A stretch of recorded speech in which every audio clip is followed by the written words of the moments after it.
The story begins with a boy awakening in complete darkness. He opens his eyes, but he cannot see absolutely anything, becoming confused and without any idea of where he is. For a few moments, everything remains empty, until he notices a faint glow slowly appearing in front of him. Little by little, this light intensifies, and he realizes that it comes from inside what seems to be an eggshell. Part of this shell is cracked, creating a small opening that allows him to see the outside. Through it, he notices that he is in the middle of a forest. This only raises even more questions, especially when he realizes that he cannot move his own body in any way at all. Before he can organize his thoughts, a status screen suddenly appears in front of him. Upon reading the information, he becomes completely frozen in shock. Because the system clearly indicates that he is a dragon egg, the confusion only increases. Soon after, the status window expands, now fully visible,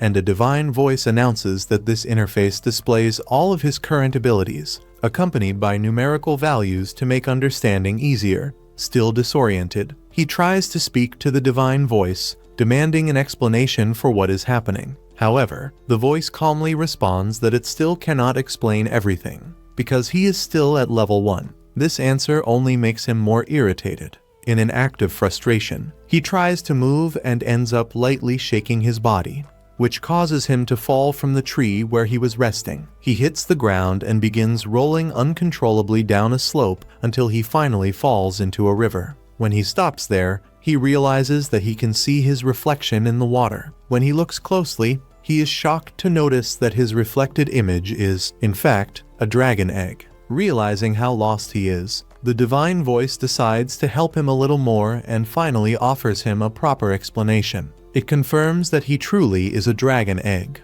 classified in that world as a rank F monster. If his shell were to be completely broken, he would die instantly, which means that creating that small opening to see had already been extremely dangerous. The divine voice continues explaining that, despite dragon eggs being at the base of the food chain, they possess the potential to grow and become terrifying dragons over time. However, this is only possible if they manage to survive long enough, which is not easy, since dragon eggs are considered a highly prized delicacy by various monsters. As they obviously do not have legs, the only form of locomotion is rolling. Even after hearing all of this, he still cannot fully understand what is happening to him. Remaining still seems extremely risky, so he decides to start rolling as fast as he can, trying to move away from danger. Unfortunately, this causes him to fall again. Plunging from a small cliff, he realizes that he has been falling quite a lot lately, and because of this, the system announces that his endurance has increased from level 1 to level 2. Even so, the fall reduces his hit points, reminding him that he needs to be more careful. Upon realizing that he is injured and exhausted, he decides to sleep for a while to recover his strength. As expected, when he wakes up, his hit points are completely restored. This confirms that resting fully recovers his health bar, which brings him a small sense of relief in this strange and dangerous situation. After that, he continues rolling while reflecting to himself, imagining what exactly will happen when he finally leaves that form. He wonders if one day he will become a gigantic dragon, and if he will be forced to fight alone against relentless enemies just to survive. As he moves forward, lost in his thoughts, he suddenly stops when he notices a giant insect not very far away. Sensing danger, he quickly hides behind a tree and uses his appraisal ability. The result reveals that the creature is called an egg devourer. As soon as the insect notices him, it immediately advances in his direction, making it clear that it intends to kill him. He begins to roll as fast as he can, but soon realizes that he will not be able to escape forever. Maintaining that pace, sooner or later he would be caught. With this, he understands that he needs to find a way to turn the tables. The monster chases him to the edge of a cliff. At the moment when the creature leaps toward him, trying to swallow him whole, he dodges at the last second. Using all the strength he has, he collides with the monster and manages to push it off the cliff. The creature plunges down the slope and dies instantly. That becomes the first battle he has ever won in his entire life. The system immediately announces that he has gained 12 experience points and that he has now reached level 5. As a result, all of his statistics are completely maximized. In addition, he meets the requirements to evolve, receiving the option to choose between becoming a baby dragon or a small dragon. Not knowing exactly what the difference is, the system explains, the small dragon is described as a common race of dragons, considered small only in comparison to others of the same species. Even so, when fully developed, it is still larger than a bear and is known for its powerful fire breath. The baby dragon, on the other hand, is not well suited for combat due to its short claws and small fangs, but it possesses enormous potential, being able to evolve into several different species of dragons in the future. However, baby dragons are considered an extremely valuable delicacy, both for monsters and for adventurers, which means that they are constantly hunted wherever they appear. Faced with this, the choice of the small dragon seems obvious, since it is the safest option for survival. However, soon after making his decision, the divine voice envelops him in a warm manner and tells him not to limit himself, explaining that it has great expectations for him and that he should always strive for something greater. Upon hearing this, he feels confused and begins to wonder if he truly made the right choice. After all, he chose the safest option, not the riskiest one, as he recalls how the system works. This doubt continues to echo in his mind. The divine voice had mentioned that the baby dragon possessed enormous potential, capable of evolving in many different ways in the future. Thinking about this, he begins to suspect that the small dragon might have a more limited evolutionary path, or that, after a certain point, it might no longer be able to grow fully. This idea keeps pounding in his mind. Taking this into consideration, he finally makes his decision and chooses to evolve into a baby dragon. He does not want to live with regrets later on, even knowing that this choice may be dangerous. He prefers to take the risk rather than wonder in the future if it was fear that made him limit himself. He wants to believe that the decision was truly his, without deceiving himself or choosing the easiest path merely for the sake of safety. The system accepts his choice without hesitation and carries out the evolution immediately. His body begins to change, undergoing a visible transformation until it takes on the form of a small yellow dragon, exactly as he had chosen. Along with the evolution, he acquires a large number of new abilities, and all of his previous statistics increase significantly compared to what they were before. Even so, his hit points and mana do not recover automatically after the evolution. He remains exhausted, which makes it clear that he will need to rest before exerting himself again. Almost at the same instant he realizes this, his stomach growls loudly, making it evident that he also needs to eat as soon as possible. When he looks toward the place where he defeated the creature earlier, he realizes that the worm he killed now looks surprisingly appetizing. He understands that, if he wants to continue growing stronger, he will need protein. With this thought, his dragon instincts awaken completely. Without hesitation, he devours the worm. After that, he lies down and falls asleep. When he wakes up the next morning, he feels full of energy, renewed after a good night of rest. He then heads to the river to observe his reflection. At that moment, he finally accepts that he was reincarnated in that world. What intrigues him the most, however, is the fact that he has no memories of his previous life. He does not know who he was, how he lived, or even whether he was a boy or a girl. All of that simply disappeared. While reflecting on this, he notices movement behind him and turns around, spotting several dark worms approaching. This time, instead of fleeing, he charges straight into the attack. Using his new abilities, he defeats the first wave quickly. As he continues fighting, he unlocks even more skills, making the combat increasingly simple and efficient. After defeating them all, hunger returns. However, he has no desire to eat those dark worms, as he remembers the horrible taste from the last time. Then, he finds some mushrooms nearby and decides to try them. This decision soon proves to be a mistake, as he quickly discovers that they are poisonous. After suffering from the effects, he decides that he will never eat mushrooms again. With this lesson learned, he ventures deeper into the forest in search of better prey, since he does not want to survive by feeding only on worms. After exploring for a while, he finds a gray wolf. Even though it is larger than him, the dragon manages to use his weak breath and dragon punch to defeat it. After the victory, he lightly burns the wolf's hide. When he smells it, he realizes that it resembles barbecue. Driven by curiosity, he uses his dragon breath again to roast the meat more thoroughly. When he finally takes a bite, he discovers that the flavor is incredible. Later, he encounters another gray wolf and defeats it almost instantly. With that, he reaches level 20 out of 25, realizing that he still needs to gain 5 more levels in order to evolve again. As soon as the wolf falls, he repeats the previous process, showing that he is already starting to get used to the life of a dragon. Hunting, fighting, and eating in this way begins to feel natural. Even so, despite growing stronger, he feels the weight of loneliness. The only voice he speaks with is the divine voice, and this starts to leave him bored and isolated. He is surprised to realize that he wishes he had a friend by his side. That desire is fulfilled faster than he imagined. A short time later, he hears voices coming from afar. He cannot understand the language being spoken,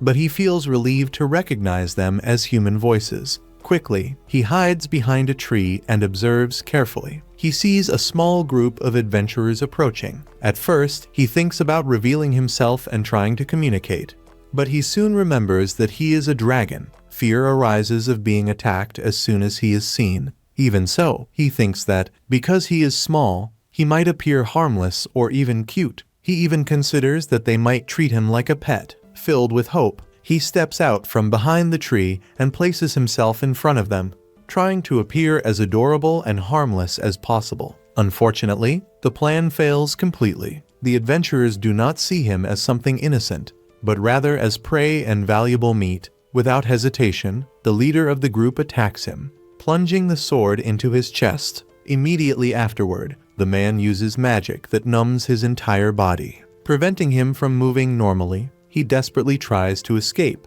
but his muscles do not respond due to the paralysis. Helpless, he watches the adventurers slowly approach, clearly preparing to kill him. At that moment, he realizes how naive he was to believe that a dragon could befriend humans. After all the effort to survive and evolve, it seems that everything is about to end in a cruel and meaningless way. Just as the leader raises his weapon to deliver the final blow, a female adventurer steps forward and stops him. She questions whether it is really necessary to kill such a small, cute, and innocent-looking dragon. Confused, the protagonist wonders why he is still alive. A few seconds later, he feels a sensation of warmth spreading throughout his body. When he lifts his gaze, he realizes that the adventurer is using healing magic. He quickly uses his appraisal ability and discovers that her name is Miriam. Even though she is almost out of mana, she decides to heal him completely. While Miriam speaks to him, the system announces that he has acquired the human language comprehension skill,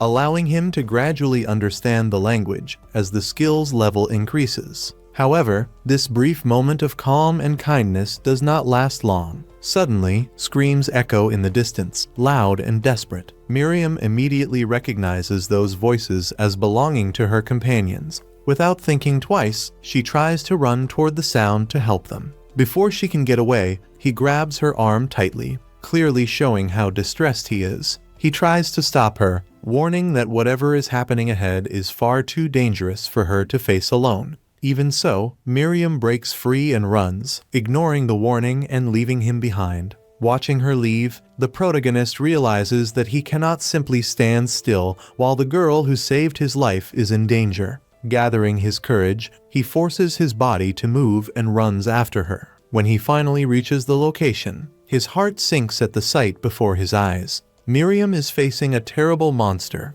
a stone dragon, classified as a level C enemy. The situation is even worse when he realizes that the creature has 197 hit points, which means that an absurd amount of damage would be required to defeat it. Miriam is already injured. At the moment she screams, the stone dragon turns all of its attention toward him, staring at that gigantic creature that is now watching him directly. He feels fear take over his body. His muscles lock up. His mind falls into conflict, and he wonders if this is how everything will end. Unable to move, paralyzed by terror and doubt, he feels that he is standing at the edge of the end, and thus, the first episode comes to an end. Luckily, Dragu manages to dodge the attack at the very last instant. As he moves, he thinks that he made a huge mistake by believing that the four of them could defeat that creature. When he was a child, he would never have imagined something like this. As he looks at Miriam, he realizes that she has very few hit points left, and, to make matters worse, the small dragon begins to advance slowly in her direction. Desperate, Dragu tries to help her, but he is interrupted by a voice that echoes, ordering him to run away. It insists that he leave immediately, because facing that creature is impossible. Dragu understands perfectly, without any doubt, there is no real chance of victory. Even knowing that the voice is right, he cannot abandon the girl. He decides, then, to do everything within his power. He starts rolling quickly across the ground, dodging the monster's attacks with such precision that he looks like a true master of evasion. In a short time, he realizes that the older man in the group is already dead. The other companion is still breathing, but he is unconscious and bleeding. Dragu understands that he needs to draw the monster away somehow. Without wasting time, he advances, rolling and attacking to provoke the creature. The dragon, which is small in name only, becomes enraged and begins to chase him. At least, that was what Dragu expected. However, the monster activates one of its abilities, causing a massive earthquake that leaves him completely immobilized. Dragu complains, realizing that that miserable creature is far too strong. Filled with rage, he throws a punch with his fist wrapped in flames, but the dragon simply activates its regeneration, recovering all of its hit points with extreme ease. At that moment, Dragu understands that there is nothing more he can do there. In the end, he decides to grab Miriam and flee from the place. There is no way to save everyone, but at least he can save one life. He carries her with him, moving away from the danger zone.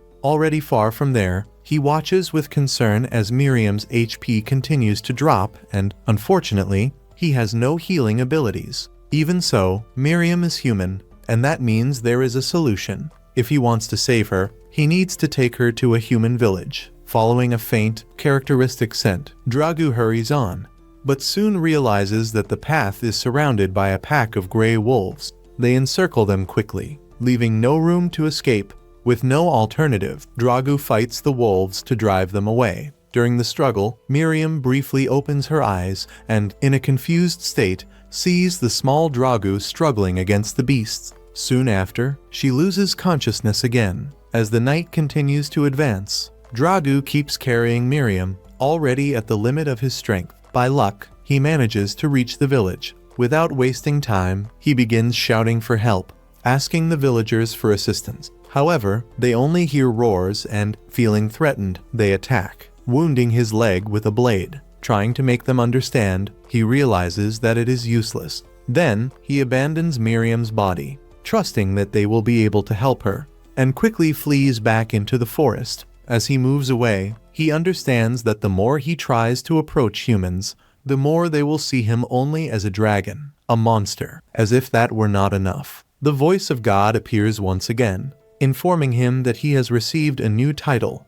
rising from the insignificant level of Hero 1. 2 days pass, and Miriam finally awakens. Confused, she wonders where she is, until she notices a red-haired elf by her side. Realizing that she is in a village, the elf, named Muriel, explains that she used excessive white magic to heal her, and that now Miriam needs to rest. Miriam asks who brought her there and what happened to her companions. Muriel replies that the dwarf is dead, found as if he had been crushed by an enormous rock. As for the others, their bodies were not located, and everything indicates that they were devoured. Miriam collapses to the ground, crying, realizing that she is the only survivor. She blames herself, believing that she could have prevented everything. Muriel asks her to calm down, explaining that God has always done whatever he wanted. What matters is that she is alive now, thanks to someone who saved her. Muriel says that the dwarf was a good person, responsible for driving monsters away from the village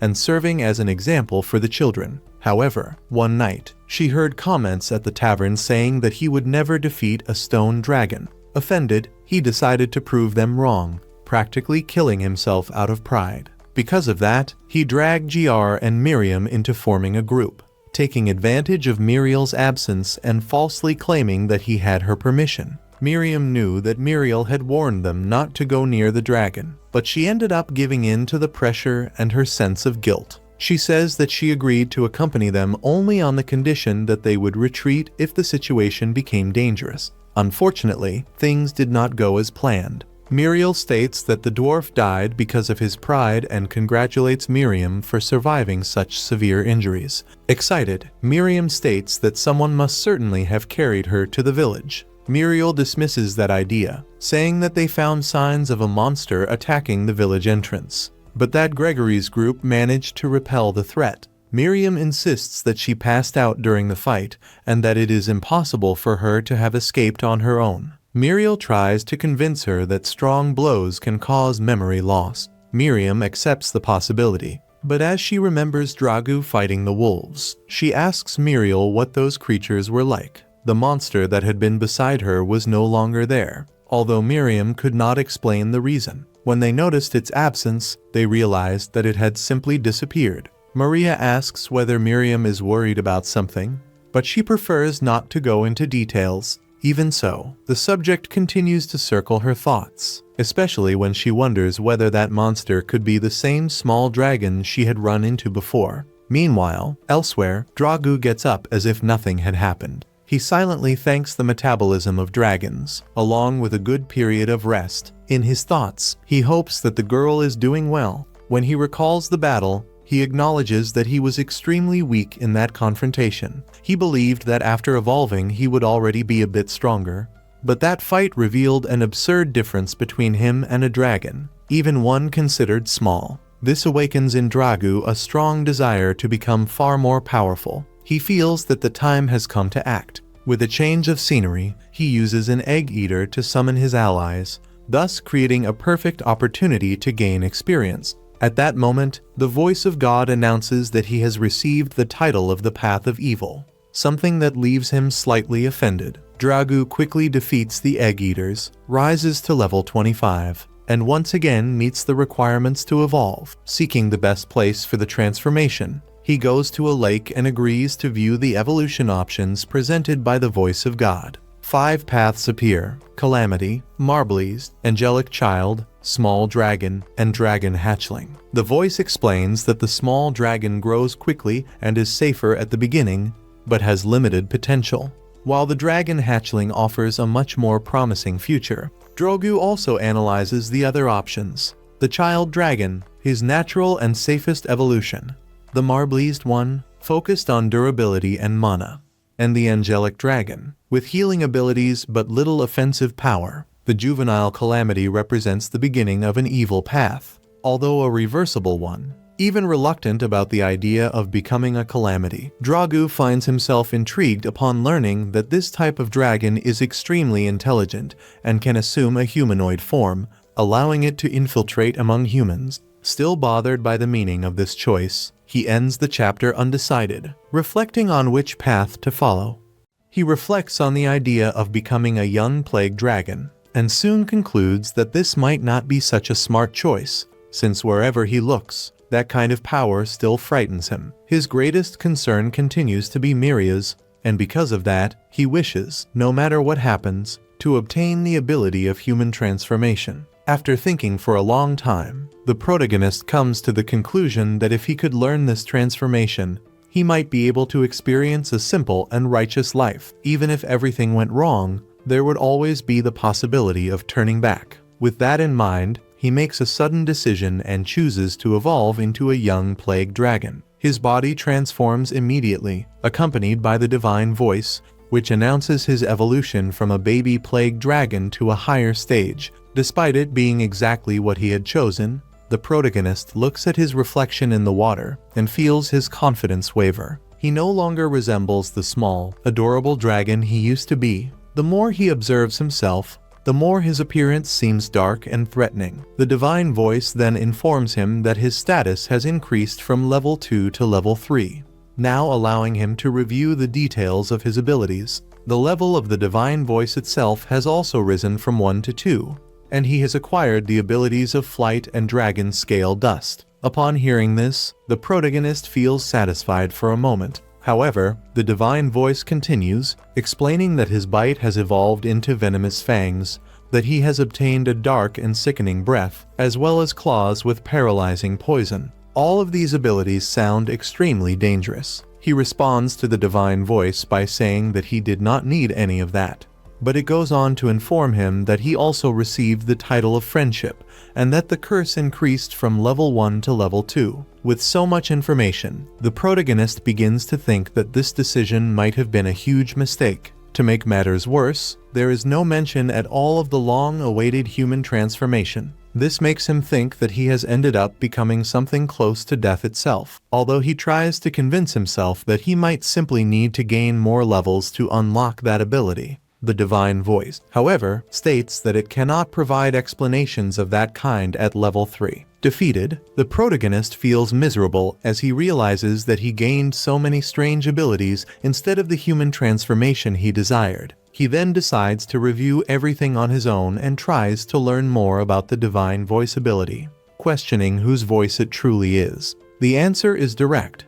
Explanations of that kind cannot be given at this level. Something he already suspected. Faced with that, he decides to analyze other abilities, such as dragon scale dust. The divine voice explains that when the dragon flaps its wings, it spreads a debilitating miasma that affects everything around it. At higher levels, this power would be capable of annihilating entire nations simply by flying over them. The protagonist carefully moves his wings, but that simple action kills a nearby flower, causing him to panic. He does not like the idea of being a walking biological weapon at all and complains that a warning would have been useful. The dust came out just from the movement of his wings, something that would never have happened if he were still human. The explanation continues with the sickening breath, described as an attack that spreads a disease-laden miasma. It not only causes severe illnesses, but is also extremely contagious, and, in the past, was responsible for the complete destruction of an entire civilization.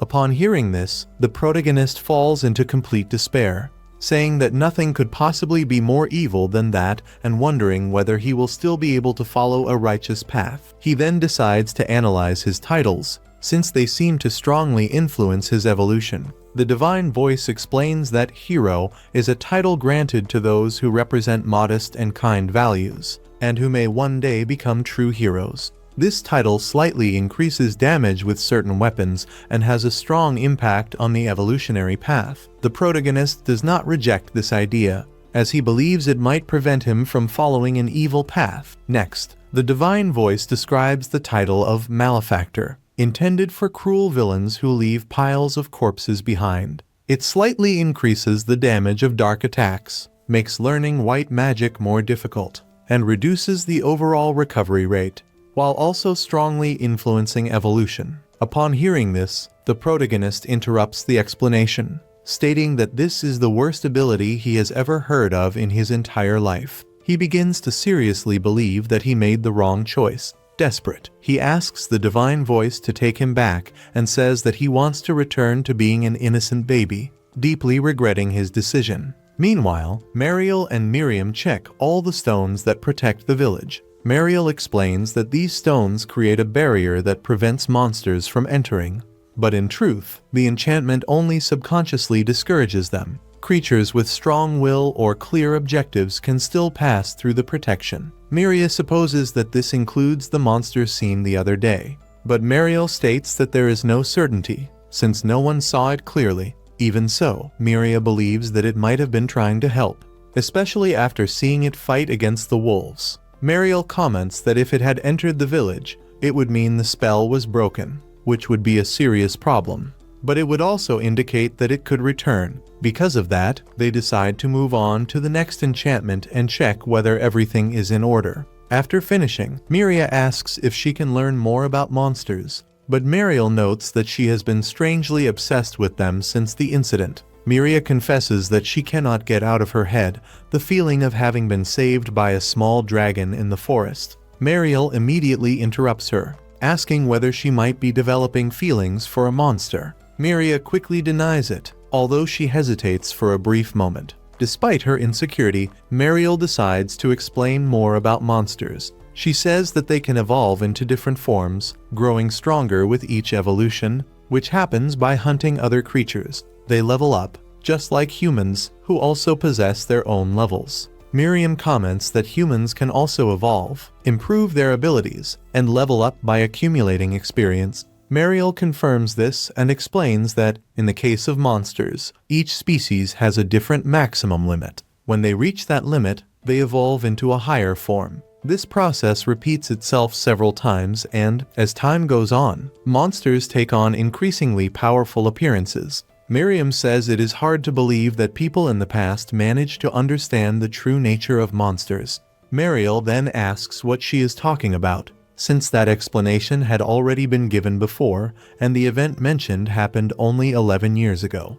Miriam admits that she does not remember any of that, because at the time she was only 5 years old and still knew very little about the world. Mariel agrees that she is right, and Miriam comments that she was so small back then that she had to look up to see her. Mariel responds with an irritated look. Miriam quickly realizes that she touched on a sensitive topic, since Mariel is sensitive when it comes to her height. Even if that is probably true, Mariel denies it and completely changes the subject. She explains that, from time to time, special people appear who are capable of hearing the divine voice, which shares information about monsters, levels, and other similar matters. As happens with heroes or saints, it was thanks to these people that such knowledge spread, and not through simple trial and error. Monsters fight to survive, gain experience, and seek evolution. In other words, they are all driven to seek power and become more ferocious.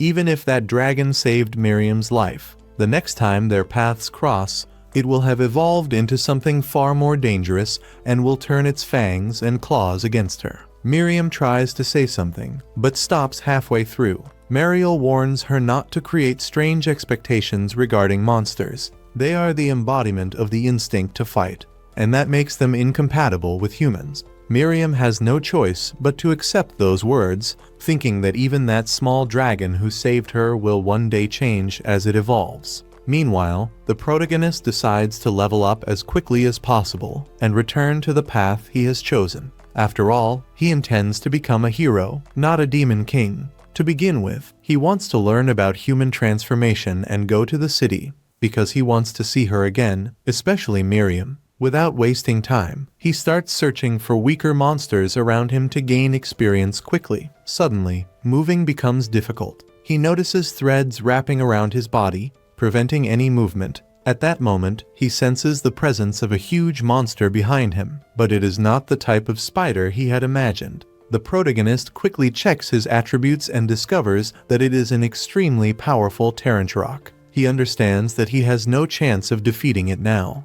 But before he can even try to flee, the spider fires its web. Immediately, he uses his baby dragon breath to burn the threads, but ends up setting his own body on fire in the process. While rolling on the ground trying to put out the flames, the divine voice announces that he has acquired fire resistance. As soon as he manages to stand up, he quickly advances to check how much damage he dealt to the spider. The Taranturok still has 62 health points out of a total of 78, which shows that the attack was not as effective as he had hoped. With few options left, he decides to use his claws, activating the poisonous and paralyzing claws ability for the first time. After attacking repeatedly, he retreats and checks his own status, realizing that he now has only 42 health points. The Taranturok's condition shows light exhaustion, partial paralysis, and total fury, which is definitely not a good sign. The protagonist does not understand how this is possible,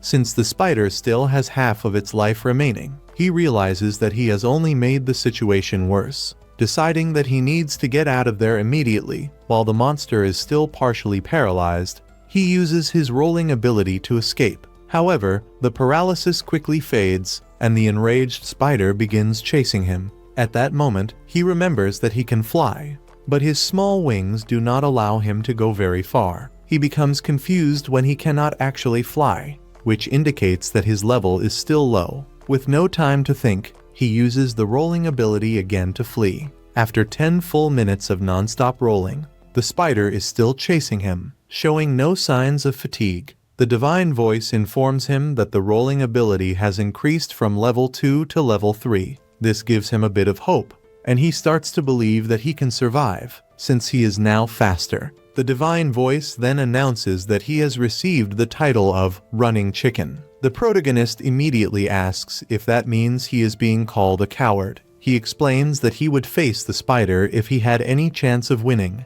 But that is clearly not the case. The situation worsens when he realizes that he is approaching a cliff and knows that a fall would certainly kill him. He thinks about turning right before the edge, but soon considers that he might be able to escape if he reaches the other side. Even knowing that his flying ability is unreliable, he decides to jump with all the speed he can muster, betting everything on that attempt. At the highest point of the jump, he opens his wings and tries to use the wind in his favor to reach the other side. To his surprise, it works better than expected. He manages to escape, although he is completely exhausted. The protagonist believes he has shaken off the spider, but panics when he realizes that it has created a bridge of webs to continue the pursuit. Forced to flee desperately, he crashes through several monsters along the way, gaining large amounts of experience thanks to his special title, which causes him to quickly rise to level 8. Feeling stronger, he decides to stop running and finally face the spider. After analyzing his abilities and enduring a powerful poison thanks to the resistance he acquired, the protagonist deceives the spider by pretending to be dead and defeats it with a decisive tail attack. The victory takes him straight to level 14. In addition to unlocking new abilities, although the long-awaited human transformation still does not appear, which leaves him frustrated. Exhausted, he finds a cave and decides to use it as a base. There, he prepares an improvised meal with strange fruits that improve the flavor of the meat, which unexpectedly earns him the title of Lord Chef. Despite being satisfied, he reflects bitterly on his monstrous appearance and the fact that he is now seen as an enemy of humanity. Meanwhile, in the village, Miriam becomes worried upon learning that two figures were seen near a lake. Even though she wants to go search for them, she is stopped by Mariel, who decides to ask the guild for help. The next day, the protagonist wakes up recovered, but strange problems arise when he tries to view his own status. After intense pain, his ability evolves once again, although his vision remains blurred, ending the episode with even more mysteries surrounding his new form. The young woman insists on entering the forest no matter what, showing an almost stubborn determination. However, her friend immediately objects, stating that this would be a terrible idea, since she would not be able to do anything on her own inside there. The forest is far too dangerous, full of monsters and unknown risks. The girl, however, responds firmly that Dops is still alive and that she feels this deep in her heart. Faced with this statement, her friend questions why he has not returned to the village after so much time. The young woman admits that she does not know the exact reason, only that something prevents her from giving up. Her friend, being more rational, comments that she will ask the villagers for help to form an organized search party. For that reason, she asks her to stop wanting to go into the forest alone all the time, because they cannot put the lives of other people in the village at risk because of an impulsive decision. Thus, she decides that the best course of action is to request that the guild investigate the case,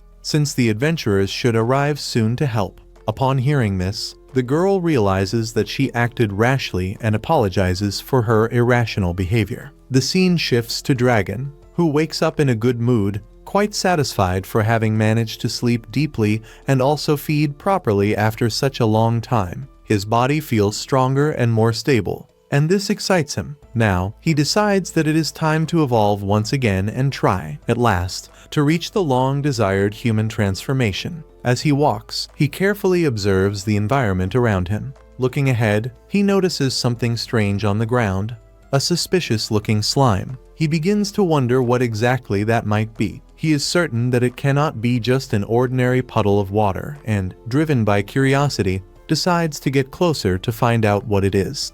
Even so, he remains cautious, imagining that it could be some kind of monster. As he gets closer, he realizes that the creature does not seem as strong as other enemies he has already faced. This makes him think that he could use that being to farm experience points. With this idea in mind, he decides to check the creature's attributes. However, as soon as he tries to observe its statistics, His head begins to ache intensely, and his eyes burn. A system message echoes in his mind, informing him that the ability to view statistics still does not provide an accurate reading at level 3. Shortly after, as a response to the forced attempt, his ability rises to level 4. Even so, the boy feels intrigued, wondering what kind of monster is actually standing before him. Without any warning, the beast lunges forward and attacks him by surprise. Startled, he runs away and quickly hides behind a tree, trying to catch his breath. He understands that this is not something he should deal with carelessly. Even so, he remembers that the attributes he managed to see were not impressive at all. Still, he decides to avoid a direct confrontation for the time being and continues walking through the forest. Shortly afterward, he finds something on the ground and thinks, for a moment, that it might just be an abandoned bucket of apples. However, when he touches the object, he discovers too late that it is a disguised monster, taking a direct hit to the face. When he checks its statistics, he realizes that it is a rank D monster. Determined to defeat it, he advances and uses his strongest attack, but is surprised to notice that the creature is far more resistant than he had imagined, taking only 1 point of damage. When he tries to grab it to finish off the rest of its life, he realizes that the monster has completely regenerated. Even by pushing himself to the limit, he cannot deal any damage at all. Frustrated, he begins to wonder if that creature might not know how to swim and decides to test this possibility. By throwing the monster into the sea, he finally manages to defeat it, gaining 36 experience points. Thanks to the effect of the little walking egg, he receives extra experience points, leveling up from level 14 to level 15. In addition, he receives the title of Despicable King, and the Malefactor skill rises from level 2 to level 3. Before he can even react, the Snail Gang appears to avenge their defeated companion. He realizes that, while falling into the sea, the monster had used some ability to communicate with the others. Even so, without feeling fear, he decides to attack head-on. He knocks one of them down quickly and, with a single powerful blow, defeats all the others with extreme ease. Soon after, he receives the Meteorite skill, feeling satisfied that this attack now officially counts as a skill.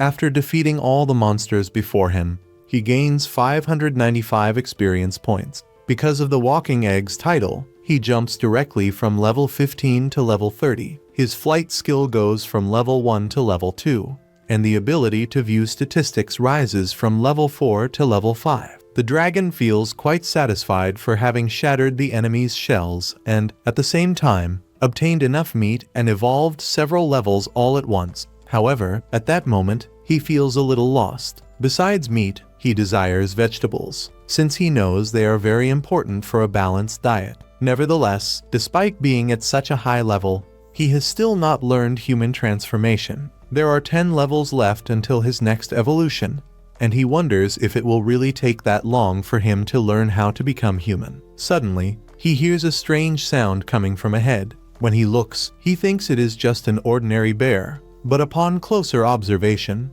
he realizes that he has never seen anything like it before. It is a bear made of clay, something extremely unusual. Curious, he tries to analyze the monster's attributes, but his status display indicates that the creature is too far away for an accurate reading. As he moves closer, he confirms his suspicions. It is a clay bear, a rank D monster, made entirely of clay, extremely powerful, and with great regenerative ability. Upon further analysis, he realizes that the monster is at the same level as him. Watching it carefully, he believes that he can defeat it. If he manages to do so, he will be able to freely shape the clay and fire it. When he attacks the beast, it skillfully defends itself using clay spikes, forcing the dragon to retreat after a few blows. By observing the enemy's health bar, he realizes that there is still a lot of energy left. In addition, the creature has the same regeneration ability as the previous monster. He tries to use his speed-based attack to defeat it, but even when he lands a hit, the monster regenerates once again. From this, he understands that he can defeat it if he continues reducing its movement points. However, when he tries to attack once more, the creature summons a powerful sandstorm. The dragon is left in shock, as he did not imagine that a monster of that type would have such a terrifying power. In the midst of the storm, the beast ends up transforming. which he understands as a kind of trick. Now, he realizes that he will not be able to hit it with the rolling attack, causing his initial strategy to completely fall apart. Even so, he notices that the beast's MP is decreasing rapidly,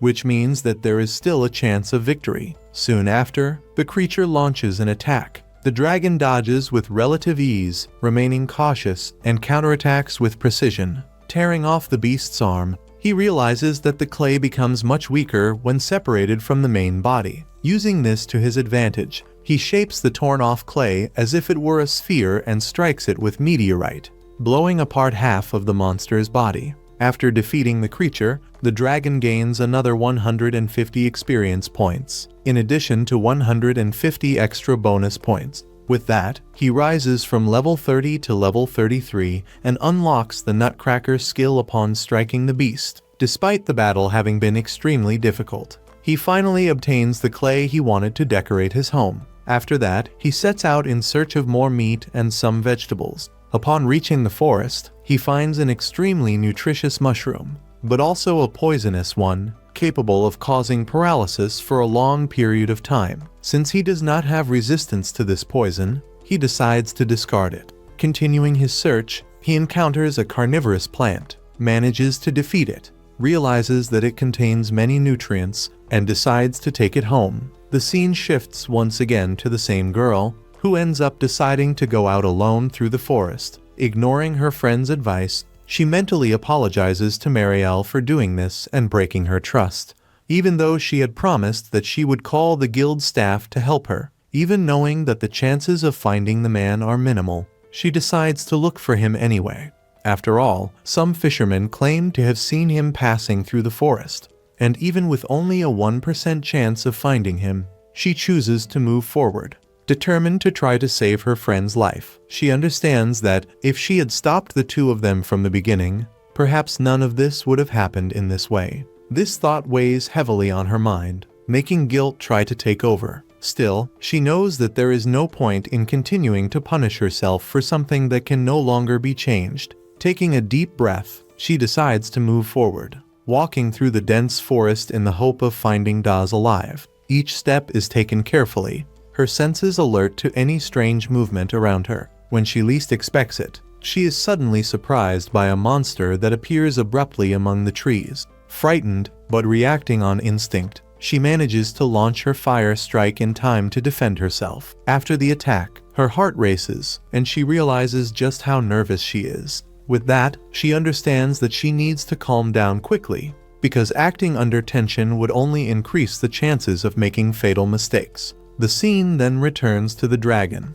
who ends up encountering a rank D monster while exploring the region. As time passes, the creature begins to display increasingly aggressive behavior. However, he knows that if he manages to defeat it, the monster will end up transforming into a vegetable with a flavor very similar to meat. This information sparks his culinary curiosity, and soon he starts imagining that he could prepare a beautiful ramen using all the ingredients he has been gathering so far. While thinking about this, he looks to the side and ends up finding something even more surprising. A ranka mushroom. It is an extremely valuable item, known for its incredibly rare potential. If someone managed to cultivate it successfully, it would be possible to revitalize an entire nation whose economy was in decline. The dragon is genuinely impressed by that discovery, since he could earn an absurd amount of money from it in the future. However, he also remembers that this mushroom has extremely dangerous hallucinogenic properties,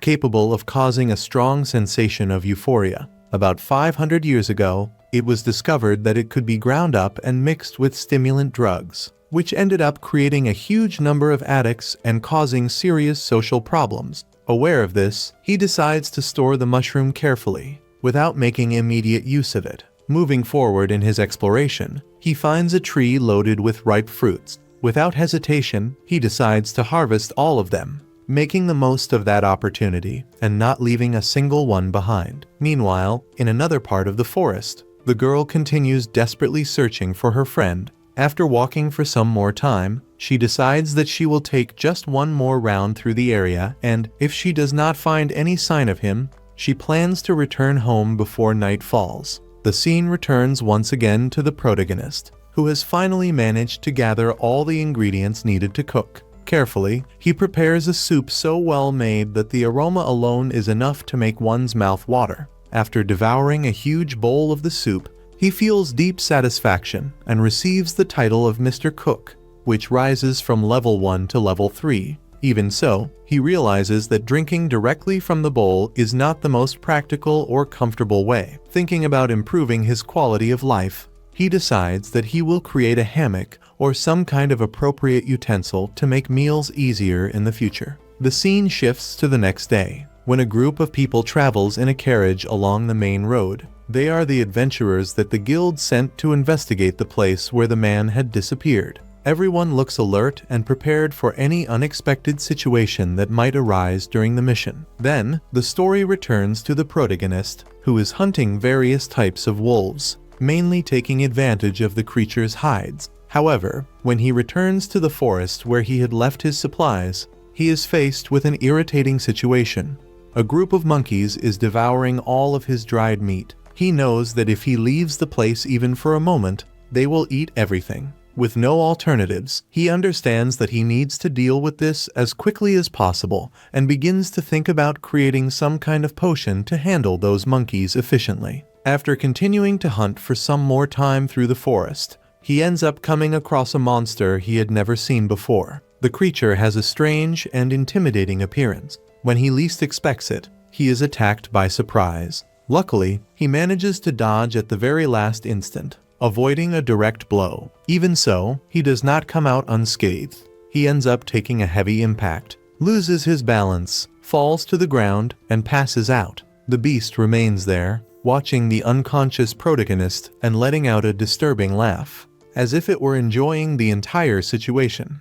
Upon awakening, the dragon realizes that he is perfectly oriented, without any mental confusion or loss of consciousness. This surprises him. Considering what had happened moments earlier, he begins to wonder whether special poisons truly differ so much from common poisons or whether, in the end, they all follow the same principle. Soon after, the familiar status window appears before his eyes, informing him that the ability to view statistics does not provide very detailed data when it is only at level 3. The dragon had already expected this answer, since he knew that his current limitations were still many. Thinking more carefully, he realizes that he did not see any plant capable of neutralizing the poison that had affected him. This realization makes him uneasy, causing him to question how he could resolve that situation on his own. As he rummages through his memories, trying to organize everything he had learned up to that point, he remembers that he could obtain some additional information by analyzing the lizard that had attacked him. It is then explained, through the system,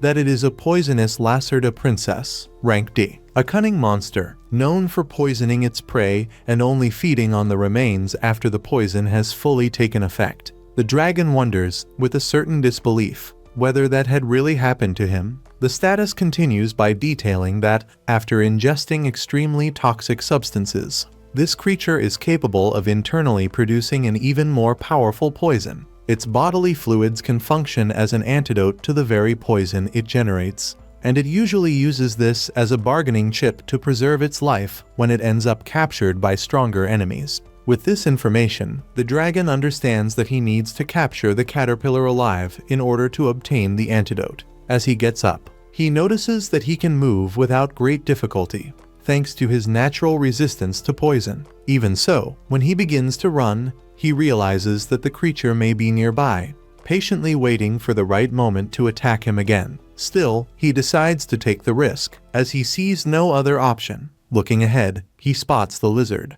Using his rolling skill, the dragon quickly realizes that the creature is also capable of performing the same movement. Soon after, he tries to repeat the attack he had used against the spider earlier, believing that it would work once more. However, he ends up colliding with the same wooden log that the caterpillar usually uses as support, falling awkwardly to the ground. When he looks back, he realizes that it can attack while rolling, something he had not anticipated.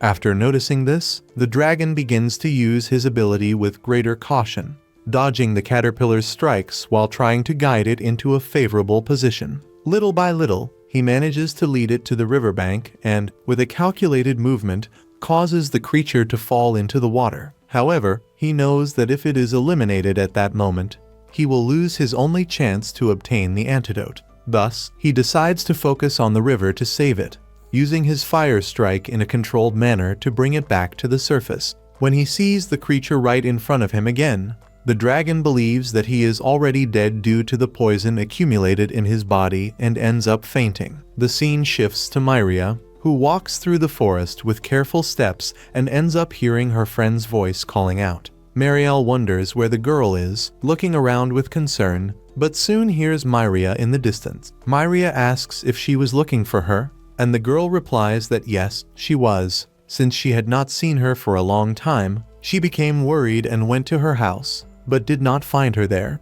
Because of that, she asks what Myria was doing alone in the forest. She replies that she had been bedridden with a mild cold, but decided to go out for a walk when she began to feel better. Marielle only asks that she not walk alone through the woods, as it is dangerous, and explains that she received a notice from the guild, asking that Myria not worry so much about certain matters. The scene returns to the dragon, who begins to wonder where he is as he regains consciousness. He soon remembers that he had been poisoned and goes on alert. Looking ahead, he sees the same lizard calmly staring at him. He asks, in his thoughts, whether the caterpillar was waiting to kill him, but he realizes that he does not feel any pain at all. Confused, he wonders if it gave him an antidote, and the caterpillar replies that yes, it did. Then, the dragon picks it up in his arms, somewhat hesitantly, to thank it for having saved him. Despite the intense battle they had, he expresses the desire for them to become friends.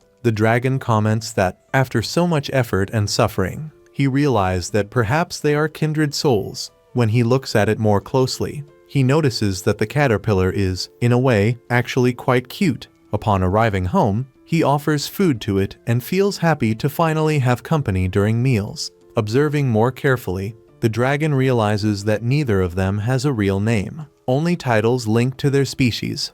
Young plague dragon and poisonous creature. Even though they are merely classifications, he decides not to think about names and prefers that both continue like that. Even so, he does not mind calling it simply you. Over time, he realizes that it has grown quite attached to him. In this way, they end up becoming each other's first friends. He says that, if it wants, it can stay and live with him without restrictions. The dragon then explains to the caterpillar that that strange liquid is the special poison that he himself produced. Seeing it eating without any fear, he comments that it could be fatal for most creatures. Soon after, he remembers that it has high resistance, so there is no reason for concern. Seeing how much it seems to like it, he decides to try a little himself and immediately realizes that it is extremely poisonous, causing his poison skill to rise from level 4 to level 5. The scene moves forward to the next day, when both of them fight together to grow stronger and defeat enemies more easily.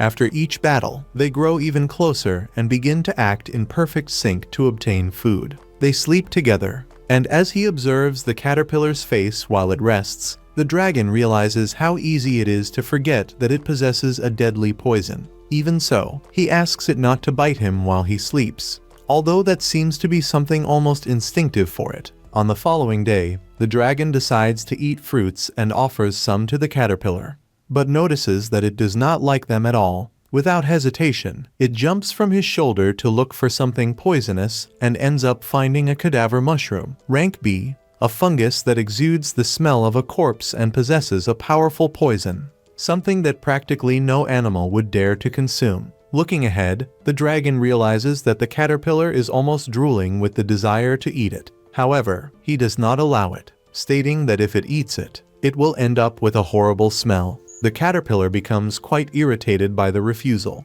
The dragon even thinks that he will be attacked, but it ends up revealing the presence of a two-headed enemy. As he observes it, he realizes that the creature possesses high attributes and abilities with frightening names, many of them involving gravity. He does not know exactly how to defeat that monster. Abilities such as tenacious and marking seem to serve to track targets, making escape almost impossible. When he looks at the caterpillar, the dragon realizes that both of them are thinking the same way at that moment. It begins to roll to attack. While he tries to land a direct punch, but ends up being pushed back by the brute strength of the beast. When he least expects it, the dragon receives a devastating gravitational blow and is almost defeated, being saved by the caterpillar at the very last instant. As he uses his fire strike, he realizes that the monster possesses a terrifying regeneration ability, something that seems to come from another world. When the creature prepares to use gravity once again,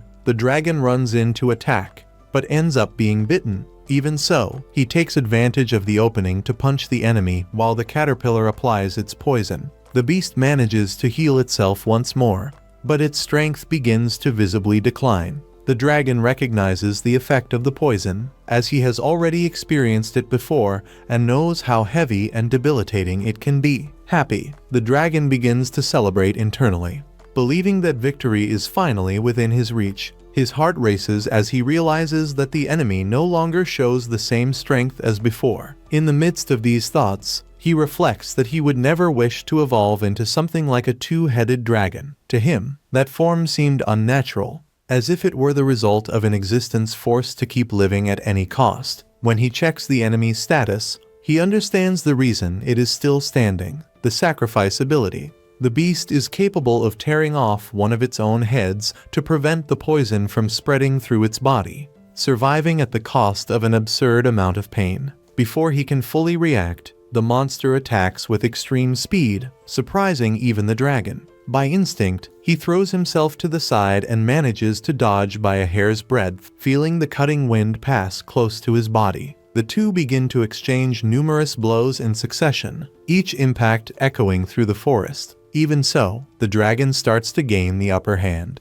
Taking advantage of an opening, he lands a precise punch that sends the enemy flying into the air without giving the creature time to recover. He ends the fight with a powerful MMA strike, smashing the beast's body against the ground and putting a definitive end to the combat. However, the feeling of victory does not last long. The dragon becomes extremely apprehensive when he realizes that his friend does not respond in any way. The silence around him becomes suffocating. Overwhelmed by fear, he feels something he has never experienced before. Desperate, he makes a silent prayer, asking God not to grant him the ability to transform into a human or any other grand power. He begs only for her to be saved.